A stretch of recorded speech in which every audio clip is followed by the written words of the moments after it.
آپ اردو تو سمجھتے ہیں نا؟ پرہیز کا مطلب بھی سمجھتے ہیں نا؟ یعنی پرہیز کا مطلب کن چیزوں سے آپ بچتے ہیں. اور پتہ چلا پرہیزگار کا مطلب یہ ہے بچنے والا. غذاؤں سے بچے تو کہتے ہیں مجھے اس سے پرہیز ہے. حد ہے لوگوں کے لیے. بیماری سے بچنے کے لیے لوگ غذاؤں کے پرہیزگار بن جاتے ہیں، لیکن جہنم سے بچنے کے لیے لوگ گناہوں کے پرہیزگار کیوں نہیں بنتے؟ جتنا ہم نے غذاؤں سے پرہیز کیا بیماری کے خوف سے، اگر اللہ کے خوف سے ہم گناہوں سے پرہیز کرتے تو کیا مقام ملتا. تو عرض کر رہا تھا کہ امام زید شہید ارشاد فرماتے کہ میرے دل میں خیال آیا کہ میں قبرستان جاؤں، اور میں نے اللہ سے دعا کی کہ مولا قبرستان کے کچھ مخفی حالات، چھپے ہوئے حالات مجھ پر عیاں کر دے. کیونکہ وہ امام حسین کے سگے پوتے تھے، حقیقی پوتے تھے. اب ان کے مقام کا اندازہ لگائیں کہ کتنے بڑے بزرگ تھے. امام اعظم جن کی جوتیاں سیدھی کریں، امام اعظم جن سے مرید ہوں، امام اعظم جن سے ارادت رکھیں. اور امام اعظم کہتے تھے کہ جو زید کی مدد کرے گا، امام اعظم آج اتفاق سے ان کا دن بھی گزرا، میں ان کی بارگاہ میں بھی یہ جملے کہہ کے خراج پیش کر رہا ہوں. وہ کہتے تھے کہ جو جناب زید کی مدد کرے گا اللہ اس کو بدر و احد میں شرکت کا ثواب عطا فرمائے گا. اللہ اس کو بدر و احد میں شرکت کا ثواب عطا فرمائے گا. بڑی بازات ہے امام زید شہید کی. دعا کی اللہ قبرستان جا رہا ہوں، مجھے کچھ مخفی حالات قبرستان کے اس سے آگاہ کر دے تاکہ میں تیرے محبوب کی امت کو بتاؤں اور ان کو بچاؤں کہ وہ کن چیزوں میں ہیں. فرماتے میں قبرستان گیا، رات کا وقت تھا، میں قبرستان گیا. جب میں قبرستان میں پہنچا تو میں نے کیا دیکھا کہ ایک مردے کو اس کی قبر سے نکالا جا رہا ہے. اب یہ اللہ والوں کی شان ہے، یہ ماتھے کی آنکھوں کا معاملہ ہو یا دل کی آنکھوں کا مشاہدہ ہو، یہ اللہ جانے. لیکن فرماتے ہیں کہ ایک مردے کو اس کی قبر سے نکالا جا رہا ہے، اور پھر وہ یہ فریاد کرتا ہے کیا قیامت آ گئی، کیا میدان محشر بقا ہو گیا. ایسے میں وہ پوچھ ہی رہا تھا کہ میں نے کیا دیکھا کہ آسمان سے ایک آگ کی زنجیر، آگ کی چین زمین پہ لٹکائی گئی ہے، اور وہ آگ کی چین جو زمین پہ لٹکائی گئی ہے وہ اس کے منہ میں ڈالی جاتی ہے، اور وہ اس کے منہ سے نکلتے ہوئے پیٹ سے گزرتی ہے اور اس کے پاخانے کے مقام سے نکلتی ہے. اس حالت میں وہ تڑپتا ہے، وہ چیختا چلاتا ہے اللہ اکبر. حضرت امام زید فرماتے ہیں اس کی یہ کیفیت تھی اللہ اکبر.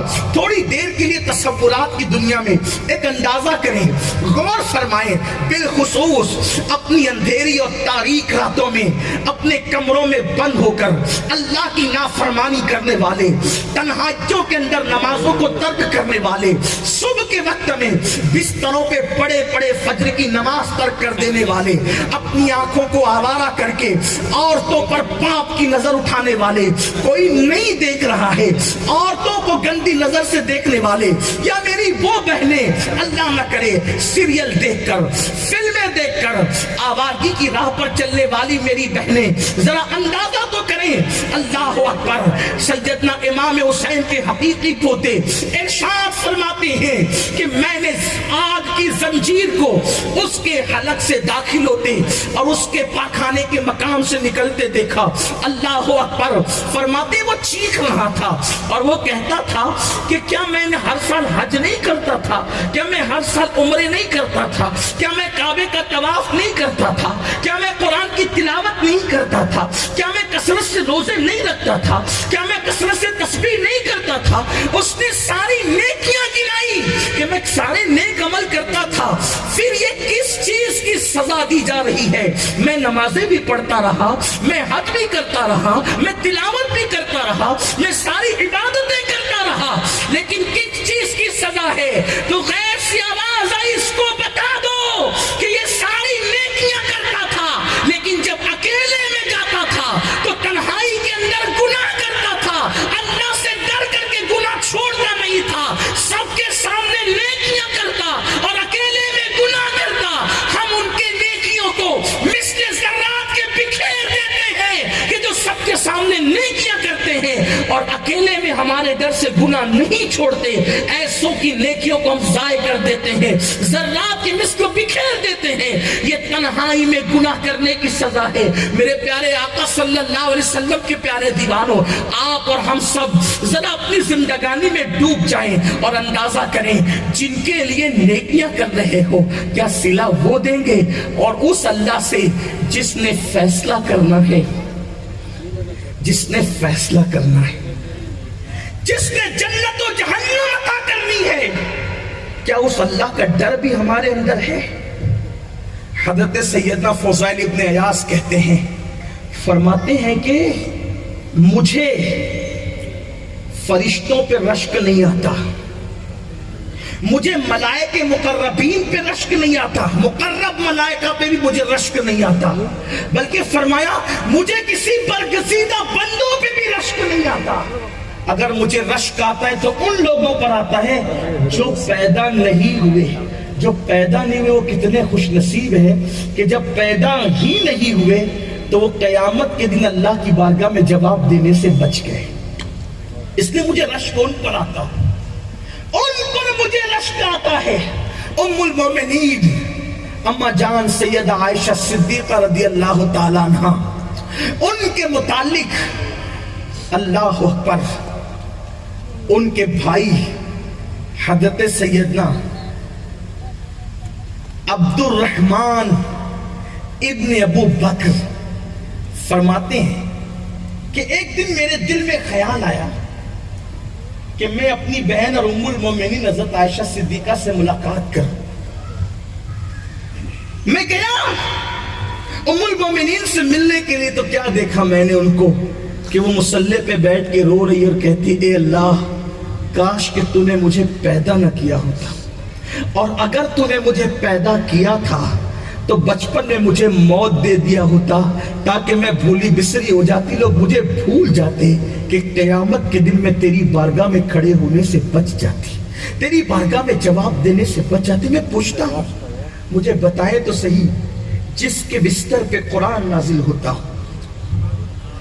کائنات میں بہت سی عورتیں، شان والی عورتیں، لیکن تنہا ایک خاتون ہے، صرف ایک خاتون، پوری کائنات میں کسی کو یہ شرف حاصل نہیں ہے، وہ تنہا ام المومنین سیدہ عائشہ صدیقہ ہے جس کے بستر پہ قرآن نازل ہوتا ہے، اور منافقین جس پہ الزام لگائے تو اللہ ان کی شان میں قرآن کی آیتیں نازل فرماتا ہے۔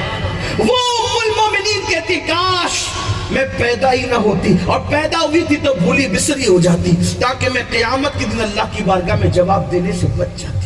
لیکن ہاں ہمارا کیا ہے، ہم تو گناہ کرتے اور اللہ سے ڈرتے نہیں۔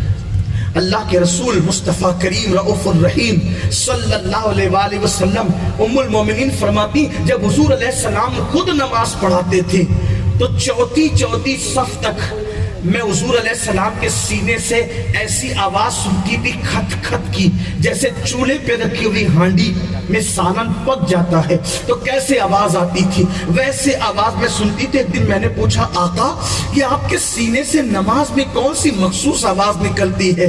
تو آقا نے فرمایا عائشہ تمہیں خبر نہیں کہ میں کس کی بارگاہ میں کھڑا ہوں؟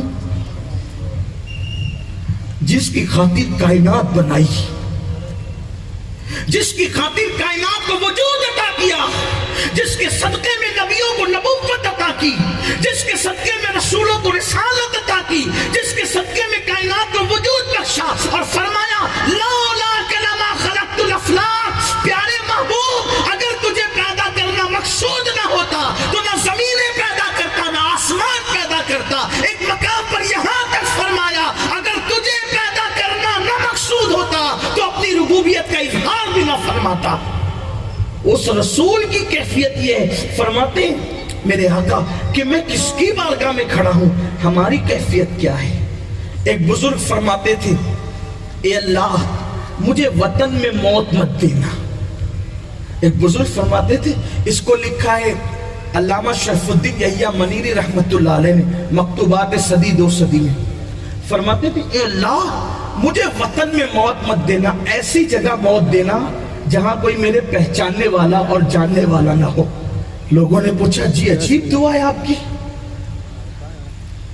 آپ کو ایسی جگہ موت آئے جہاں کوئی آپ کا جاننے پہچاننے والا نہ ہو.